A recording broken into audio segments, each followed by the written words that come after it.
जय हिंद दोस्तों। यहाँ पर यूपी बीएड की पूरी तैयारी करवाई जाएगी। उसमें भी खास हिंदी की तैयारी ज़रूर करवाई जाएगी, जिसमें आपका 50 प्रश्न वो भी कला वर्ग वालों के लिए आता है। तो यहाँ पर जो है जो 50 प्रश्न आपके आते हैं हिंदी के, वो प्रैक्टिस सेट यहाँ पर डे आपको देखने को मिलेगा। तो इसलिए वीडियो को आप पूरा ज़रूर देखिएगा। तो चलिए हम प्रश्नों को शुरू करते हैं। तो यहाँ पर हम देख रहे हैं कि खंड भाषा हिंदी है, ये केवल कला वर्ग वालों के लिए है। तो हम इसमें सामान्य अध्ययन की भी कोशिश करेंगे कि उसका भी जो मॉडल पेपर है वो सॉल्व करवाएं। तो यहाँ पर 51 नंबर देखिए, स वर्ण का उच्चारण स्थान है। तो स वर्ण का उच्चारण स्थान सा, ठीक है। तो जो स वर्ण का उच्चारण स्थान होता है वो तालु होता है। क्या होता है? तालु, ठीक है। मूर्धन्य में क्या आता है? टाठा डाढ़ा अड़ा आता है, ठीक है। कंठ में क्या आता है? काखा गाघा अंगा आता है। दंत में क्या आता है? ताथा दाधा ना आता है, ठीक है। उसके बाद दूसरा देखिए 52 नंबर, इनमें से पगड़ी कौन सा शब्द है? ठीक है। तो जो पंगड़ी है वो देशज शब्द है। कौन सा है? देशज शब्द, ठीक है। तो देशज शब्द उनको कहते हैं जो मूल का पता ना हो, ठीक है। यानी उनके मूल का पता ना हो कहाँ से वो आए हैं, लेकिन प्रचलन में आ गए हैं, उनको जो है क्या बोलते हैं? देशज शब्द बोलते हैं, ठीक है। आगे हम 53 नंबर देखिए, क्वेश्चन है कि आप बीती में कौन सा समास है? ठीक है। तो आप बीती, तो इसका हम समास विग्रह करेंगे तो आप पर बीती का मतलब ये है कि ये आपका तत्पुरुष समास है, क्योंकि तत्पुरुष समास के 6 भेद हैं, ठीक है। तो आप पर बीती, ठीक। उसके बाद हम आगे बढ़ते हैं। 54 नंबर देखिए कि निम्नांकित एक शब्द में उपसर्ग नहीं लगा है, ठीक है। तो यहाँ पर अपवाद, प्रभाव और पराजय। तो यहाँ पर अप उपसर्ग है, यहाँ प्र उपसर्ग है, यहाँ पर परा उपसर्ग है, ठीक है। लेकिन यहाँ पर जो ओढ़ना है, यानी बी ऑप्शन ओढ़ना, तो इसमें जो है प्रत्यय नहीं है, उपसर्ग नहीं है, इसमें प्रत्यय है, ना प्रत्यय, ठीक है। उसके बाद आगे देखिए 55 नंबर, अंकित ने गाना गाया होगा, वाक्य किस काल में है? तो अंकित ने गाना गाया होगा, होगा का मतलब ये प्रीवियस की बात कर रहा है, यानी बीते हुए कल की बात कर रहा है। तो यहाँ पर हमारा जो आंसर होगा वो होगा भूतकाल, ठीक है। गाना गाया होगा मतलब गा चुका होगा, वो अभी नहीं गा रहा है, यानी भूतकाल है, ठीक है। आगे हम बढ़ते हैं 56 नंबर देखिए कि अपादान कारक का परसर्ग है, यानी अपादान कारक का चिन्ह क्या होता है? तो अपादान कारक का जो चिन्ह होता है से अलग के लिए होता है। क्या होता है? से अलग के लिए जो है अपादान कारक का चिन्ह होता है, ठीक। आगे देखिए यहाँ पर 57 नंबर, कैंची किस भाषा का शब्द है? ठीक है। तो जो कैंची है वो किस भाषा का शब्द है? तो जो कैंची है वो तुर्की भाषा का शब्द है। कौन सी भाषा का है? तुर्की भाषा का शब्द है। और ये तुर्की भाषा में और अगर हम शब्द बात करें, ठीक है, तो नौकर, बहादुर, चादर, ऐसे बहुत सारे शब्द हैं, ठीक। आगे हम बढ़ते हैं 58 नंबर देखिए क्या लिखा है कि निम्नलिखित में से कौन सा आधा तीतर आधा बटेर मुहावरे का सही अर्थ है? तो आधा तीतर आधा बटेर मुहावरे का जो सही अर्थ है वो है बेमेल चीज़ों का सम्मिश्रण, ठीक है। बेमेल का मतलब कुछ मिल रहे हैं, कुछ नहीं मिल रहे हैं, ठीक। आगे देखिए 59 नंबर, तो यहाँ पर आप देख रहे हैं कि लिखा है अनुज शब्द को स्त्रीवाचक बनाने के लिए किस प्रत्यय का प्रयोग होगा? तो यहाँ पर अनुजी, ठीक है, अनुजिक नहीं, अनुजा। तो यहाँ पर हम देख रहे हैं कि जो अनुजा है ये प्रत्यय जो है, यानी ये शब्द बनता है अनुजा, ठीक है। लेकिन अनुजी, अनुजीय नहीं बनता है। तो यहाँ पर अनुजा जो शब्द है यानी आप प्रत्यय लगा देंगे तो यहाँ पर जो है स्त्रीवाचक अनुज का हो जाएगा शब्द, ठीक। उसके बाद 60 नंबर देखिए, यहाँ पर इंद्रियों को वश में रखने वाला एक शब्द क्या होगा? ठीक है। इंद्रियों को जो वश में रखता है उसको क्या बोलते हैं? तो यहाँ पर इंद्रिय जीत बोलते हैं। क्या बोलते हैं? इंद्रिय जीत बोलते हैं, जो इंद्रियों को वश में रखता है, ठीक है। और जो इंद्रियों को नहीं जान सकता है, ठीक है, जिसे इंद्रियां नहीं जान सकती हैं उसको इंद्रियातीत बोलते हैं। और जो इंद्रियों को जीत लेता है उसको इंद्रजीत बोलते हैं, ठीक है। चलिए आगे बढ़ते हैं। यहाँ पर 61 नंबर देखिए कि क्या लिखा है? गायक। गायक शब्द के सही संधि विच्छेद पर सही का निशान लगाएं। यानी गायक का संधि विच्छेद क्या होगा, तो यहाँ पर हमने आपको बताया है कि जहाँ पर 3 अक्षर और बीच का अक्षर या व रा हो वहाँ पर जो है आदेश्वर संधि होती है। तो यहाँ पर हमारा जो आंसर होगा वो गए प्लस अक होगा।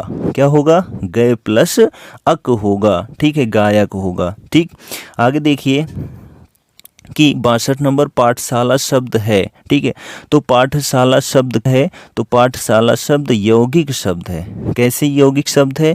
क्योंकि यौगिक शब्द वो शब्द होते हैं जहाँ पर 2 शब्द अलग अलग होते हैं लेकिन उनको जोड़ दिया जाता है। दोनों को तोड़ेंगे तो अलग अलग अर्थ भी निकलेगा, वहाँ यौगिक शब्द होता है। तो यहाँ पर जिसको कंपाउंड सेंटेंस बोलते हैं। ठीक है, तो यहाँ पर पाठ और शाला ये दोनों अलग अलग है, इनको जोड़ दिया गया है, इसलिए यौगिक शब्द है। ठीक है, उसके बाद देखिए 63 नंबर है, निम्नलिखित में से निश्चयवाचक सर्वनाम कौन सा है? ठीक है, निश्चय।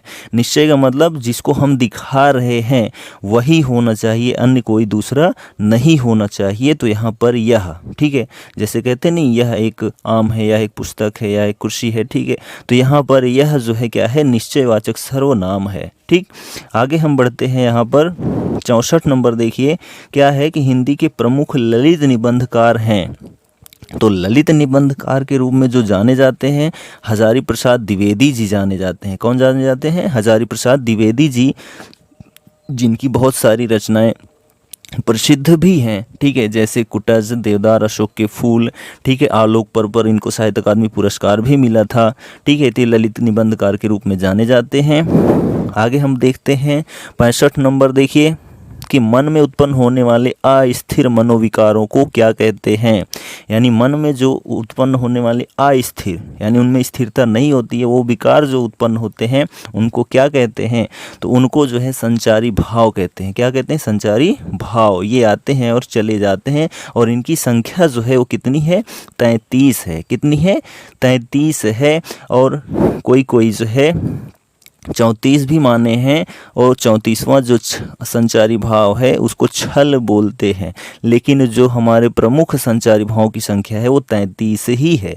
ठीक है, आगे हम बढ़ते हैं। तो देखिए यहाँ पर 66 नंबर क्वेश्चन है कि वाक्यांशों अथवा वाक्यों को जोड़ने का कार्य कौन करता है? तो वाक्यांशों अथवा वाक्यों को जोड़ने का कार्य कौन करता है? तो यहाँ पर जो है समुच्चय बोधक अव्यय करते हैं। कौन करते हैं? समुच्चय बोधक अव्यय करते हैं। ठीक, आगे देखिए यहाँ पर 67 नंबर क्वेश्चन कि नहीं पराग नहीं मधुर मधु नहीं विकास इहि काल अली कलिस ही सौ विध्यों आगे कौन हवाल। तो यहाँ पर जो है बिहारी दास जी जो है राजस्थान के राजा, ठीक है, राजा थे, उन्हीं को या वो राजा जो थे वो राजा जय सिंह थे। ठीक है, वो उनकी नई नई शादी हुई थी, वो उसी में व्यस्त थे, राजकाज नहीं देख रहे थे, जिस वजह से बिहारी जी ने एक यही दोहा लिखकर उनके पास भेजा, जिसकी वजह से वो सब कामकाज देखने लगे। तो यहाँ पर जो दोहा दिया गया है तो यहाँ पर पूछ रहा है कि पंक्ति में अलंकार कौन सा है। ठीक है, तो अलंकार की अगर हम यहाँ बात करते हैं तो अन्योक्ति अलंकार है। क्यों है? क्योंकि यहाँ पर दूसरों के लिए उक्ति कही गई है। किसके लिए कही गई है? राजा जय सिंह और उनकी नई पत्नी के लिए ये उक्ति कही गई है। ठीक है, इसलिए यहाँ अन्योक्ति अलंकार है। ठीक, आगे बढ़ते हैं। यहाँ पर 68 नंबर देखिए, इनमें से कौन सा शब्द शुद्ध है? ठीक है, कौन सा शब्द शुद्ध है? तो यहाँ पर देखें तो अभिव्यक्ति, ऐतिहासिक, कवियत्री, उपयुक्त। तो यहाँ पर जो बी नंबर है उपर्युक्त होना चाहिए, ये भी गलत है। ठीक है, और अभिव्यक्ति, तो अभिव्यक्ति ये तो सही दिख रहा है, ऐतिहासिक ये गलत है, कवियत्री ये भी गलत है। ठीक है, तो यहाँ पर जो आपका अभिव्यक्ति है यही आपका शुद्ध होगा। ठीक है, कौन सा शब्द शुद्ध है? तो यहाँ पर शुद्ध ही पूछ रहा है। ठीक, तो यहाँ पर जो है आपका अभिव्यक्ति सही है। ठीक है, अभिव्यक्ति सही है क्योंकि इसमें उपयुक्त गलत है। ठीक है, चलिए आगे बढ़ते हैं हम। 69 नंबर देखिए चिन्ह। ठीक है, तो ये जो चिन्ह है इस चिन्ह को क्या कहते हैं? ठीक है, तो इस चिन्ह को जो कहते हैं वो कहते हैं उद्धरण चिन्ह। क्या कहते हैं? उद्धरण चिन्ह इसको कहते हैं। ठीक है, चलिए आगे हम बढ़ते हैं। 70 नंबर, कौन सा नंबर पहुंचते हैं? 70 नंबर देखिए लिखा है कि लक्ष्य शब्द के दो अर्थ हैं। ठीक है, क्या है कि लक्ष्य शब्द के दो अर्थ हैं। तो जो लक्ष्य है, लक्ष्य यानी आपका जो एम होता है, उद्देश्य होता है। ठीक है, उसी को क्या कहते हैं? लक्ष्य कहते हैं। तो यहाँ पर जो है आपका उद्देश्य और निशाना होगा किसका? लक्ष्य शब्द का दो अर्थ। उसके बाद देखिए नेक्स्ट क्वेश्चन है 71 नंबर। देखिए यहाँ पर क्या लिखा है कि सौंदर्य और प्रेम कवि के कवि कहे जाते हैं, यानी सुंदरता और प्रेम के कवि किन कवि को कहा जाता है? तो यहाँ पर जो है जय शंकर प्रसाद को कहा जाता है। इनको कहा जाता है जय शंकर प्रसाद को। मैथिली शरण गुप्त को जो है प्रकृति का सुकुमार कवि सुमित्रा नंदन पंत कहा जाता है। तो यहाँ पर जो है जो सौंदर्य और प्रेम के कवि कहे जाते हैं वो जय शंकर प्रसाद जी कहे जाते हैं। ठीक है, आगे हम बढ़ते हैं यहाँ पर नेक्स्ट क्वेश्चन 72 नंबर। देखिए क्या कहता है कि अशुद्ध वाक्य का चयन कीजिए। ठीक है, तो अशुद्ध वाक्य का जो चयन होगा, ठीक है, देखिए यहाँ पर पेड़ पर मैना बैठी है, पेड़ पर मैना बैठी है तो सही दिख रहा है। ठीक है, मोहित गेहूं पिसवाने चक्की पर गया है, ये भी सही दिख रहा है।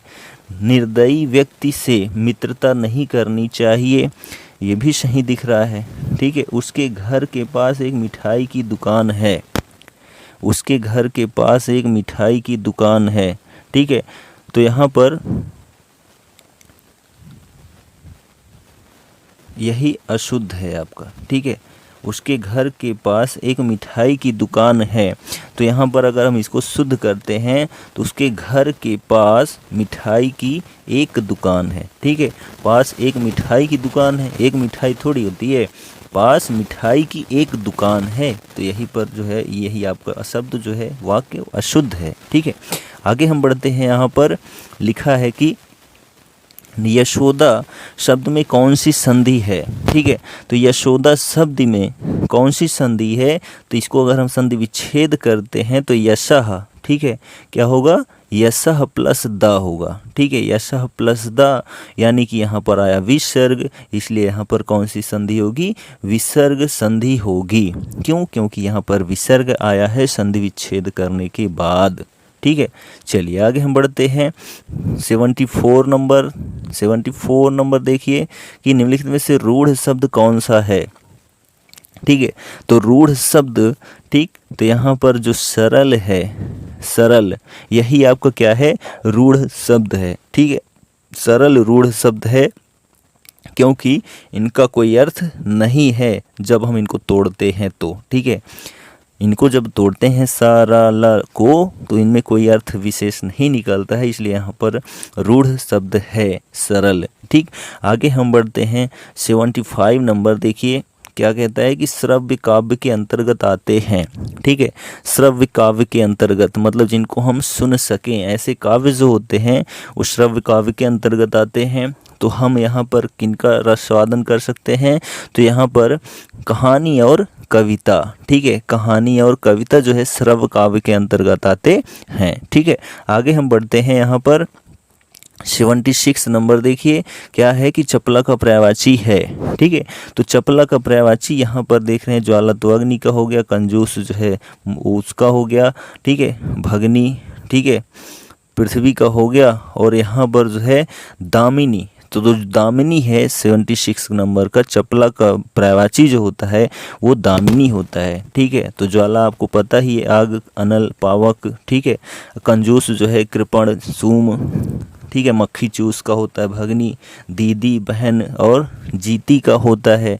ठीक है, आगे हम यहाँ पर बढ़ते हैं तो नेक्स्ट नंबर आता है हमारा क्वेश्चन 77। रिजु का विलोम शब्द है। ठीक है। तो ऋजु का जो विलोम शब्द होता है वो वक्र होता है। क्या होता है? वक्र। आपको पता है सरल का कठिन होता है और त्रिकोण का खटकोण होता है, ठीक है, और सीधा का जो है औंधा होता है, औंधा, ठीक है। तो यहाँ पर जो है ऋजु का जो विलोम होगा वो वक्र होगा। आगे देखिए 78 नंबर, क्वेश्चन नंबर 78, रात में विचरण करने वाला यानी रात को जो चलता है घूमता है उसको क्या बोलते हैं? ठीक है, तो रात को कौन घूमता है? वही घूमता है निशाचर, ठीक है। और जो निशाकर होता है वो निशा करने वाला होता है यानी कि चंद्रमा, ठीक है।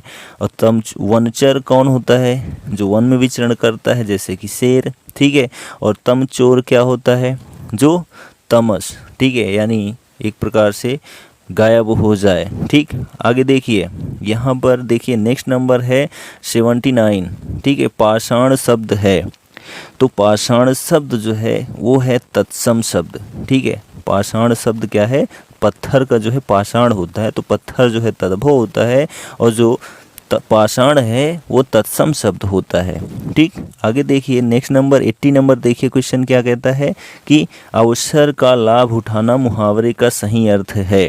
अवसर का लाभ उठाना मुहावरे का सही अर्थ है। तो यहाँ पर फूले न समाना नहीं, आकाश पाताल एक करना नहीं, बहती गंगा में हाथ धोना, अंगारों पर पैर रखना। तो यहाँ पर जो है बहती गंगा में हाथ धोना क्या होगा? अवसर का लाभ उठाना, ठीक है। आगे हम बढ़ते हैं यहाँ पर 81 नंबर क्वेश्चन देखिए क्या है कि वीर रस का स्थायी भाव होता है। तो वीर रस का स्थायी भाव जो होता है वो उत्साह होता है। क्या होता है? उत्साह होता है, ठीक है। शोक जो होता है वो करुण रस का होता है, रति जो होता है वो श्रृंगार रस का होता है, और ग्लानि या फिर जो घृणा होता है वो जो है विभत्स रस का होता है, ठीक है। आगे बढ़ते हैं हम यहाँ पर क्वेश्चन है 82, यहाँ पर पृथ्वीराज की आँखें किस विधा की रचना है? तो जो पृथ्वीराज की आँखें हैं वो जो है यहाँ पर एकांकी विधा की रचना है। किस विधा की रचना है? एकांकी विधा की रचना है पृथ्वीराज की आँखें। आगे हम बढ़ते हैं यहाँ पर 83 नंबर भावुक शब्द का उदाहरण है, ठीक है। भावुक जो है किस संधि का उदाहरण है? भावुक, ठीक है। तो जो भावुक है वो अयादि स्वर संधि का उदाहरण है। तो जो अयादि स्वर संधि होती है उसमें 3 अक्षर खासकर दूसरा अक्षर या वा रा होता है, ठीक है। तो यहाँ पर जो है भावुक जो है अयादि स्वर संधि है, ठीक। आगे हम बढ़ते हैं यहाँ पर 84 नंबर देखिए क्वेश्चन 84 में क्या है कि तुमने कैसा शब्द है? तुमने कैसा शब्द है? तो जो तुमने है वो जो है मध्यम पुरुष वाला शब्द है। कौन सा शब्द है? मध्यम पुरुष का शब्द है, ठीक है। आगे देखिए यहाँ पर 85 नंबर देखिए क्वेश्चन क्या कहता है। 85 क्वेश्चन देखिए प्रिय प्रवास किसकी रचना है? तो जो प्रिय प्रवास है वो अयोध्या सिंह उपाध्याय हरिऔध की रचना है। किसकी है? अयोध्या सिंह उपाध्याय हरिऔध की रचना प्रिय प्रवास है, ठीक है। जिसमें जो है यह एक खड़ी बोली का महाकाव्य है, वो भी प्रथम महाकाव्य है जिसमें राधा और कृष्ण के बारे में चर्चा की गई है, प्रिय प्रवास, ठीक है। उसके बाद नेक्स्ट देखिए 86 नंबर। तो जो 86 नंबर क्वेश्चन है इसमें क्या कह रहा है कि निम्नलिखित में से मिश्र वाक्य का चयन कीजिए। मिश्र वाक्य मतलब जिसमें 2 वाक्य मिले हुए हों, ठीक है, तो वो मिश्र वाक्य आएगा। तो इसमें देखिए लड़के ने अपना दोष मान लिया, नहीं मैं चाहता हूँ और मैं कार्य करूँगा, ये भी नहीं। जब अनीता गाएगी तब सुजाता नाचेगी। तो यहाँ पर मिश्र वाक्य है, यहाँ पर तब को लगा के इन दोनों शब्दों, जब अनीता गाएगी ये अलग हो गया, सुजाता नाचेगी ये अलग हो गया, और तब जोड़कर इसको जो है एक कर दिया गया। ये जो है मिश्र वाक्य है, ठीक है। आगे हम बढ़ते हैं यहाँ पर 87 नंबर क्वेश्चन देखिए कि अंजलि बहुत थोड़ा भोजन करती है, वाक्य में क्रिया विशेषण है, ठीक है। तो यहाँ पर अंजलि जो है बहुत थोड़ा भोजन करती है, इसमें वाक्य क्रिया विशेषण जो क्या है वो है अंजलि। तो यहाँ पर नाम हो गया, ठीक है, संज्ञा हो गई, भोजन भी आपका हो गया, उसके बाद करती है क्रिया हो गई। यहाँ पर जो बहुत है यही आपका क्रिया विशेषण है, ठीक है, क्रिया की विशेषता को बता रहा है बहुत, ठीक है। चलिए आगे बढ़ते हैं। यहाँ पर नेक्स्ट 88 नंबर क्वेश्चन देखिए, क्या है कि खंडकाव्य में किसका वर्णन होता है। ठीक है, यानी जो खंडकाव्य होते हैं उसमें किनका वर्णन किया जाता है, तो मानव जीवन के एक भाग का चित्रण किया जाता है। यानी मानव का जो जीवन होता है उसमें एक भाग का जो चित्रण होता है उसी को क्या बोलते हैं, खंडकाव्य बोलते हैं। ठीक है, आगे हम बढ़ते हैं। यहाँ पर 89 नंबर क्वेश्चन देखिए, क्या बोलता है कि 99 के फेर में पड़ना मुहावरे का अर्थ क्या है। तो 99 के फेर में पड़ना किसी कार्य को पूरा न करना, वास्तविकता से भिन्न स्थिति, अनुभवहीन होना, धन संग्रह की चिंता में पड़ना। तो यहाँ पर जो 99 के फेर में पड़ना, धन संग्रह की चिंता में पढ़ना, ठीक है, यही होता है 99 के फेर में पढ़ना का अर्थ। ठीक, आगे बढ़ते हैं। यहाँ पर 90 नंबर देखिए क्वेश्चन, विशेषण जिसकी विशेषता बताता है वह क्या कहलाता है। ठीक है, विशेषण जिसकी विशेषता बताता है वह क्या कहलाता है। तो यहाँ ऑप्शन है विशेष्य, प्रविशेषण, परिमाणवाचक विशेषण, सार्वनामिक विशेषण। ठीक है, तो यहाँ पर जो ऑप्शन सही है वो विशेष्य है। विशेषण जिसकी विशेषता बताता है वह विशेष्य कहलाता है। ठीक है, आगे देखिए 91 नंबर क्वेश्चन क्या है कि उद्यत का विलोम शब्द है। उद्यत का विलोम शब्द देखिए यहाँ पर विनय, अवनति, अनुदार और विनीत। तो यहाँ पर जो उद्यत का विलोम शब्द होगा वो विनीत होगा। क्या होगा, विनीत। ठीक है, विनय का क्या होता है, अविनय होता है। अवनति का क्या होता है, उन्नति होता है। अनुदार का क्या होता है, उदार होता है। ठीक, आगे हम बढ़ते हैं। यहाँ पर देखिए 92 नंबर, छमाही में कौन सा समास है। ठीक है, छमाही, तो जो छमाही है उसमें कौन सा समास है, अव्ययीभाव समास, द्विगु समास, द्वंद्व समास, तत्पुरुष समास। तो इसमें कौन सा समास है, तो यहाँ पर जो है द्विगु समास है। द्विगु समास क्यों है, क्योंकि यहाँ पर संख्यावाची छह है। ठीक है, तो जो द्विगु समास होता है उसमें पहला जो शब्द होता है, अक्षर होता है, वो संख्यावाची होता है। द्वंद्व में क्या होता है, एक दूसरे के पर्यायवाची शब्द होते हैं। अव्ययीभाव समास क्या होता है, पहला पद जो होता है वो उपसर्ग होता है। तत्पुरुष समास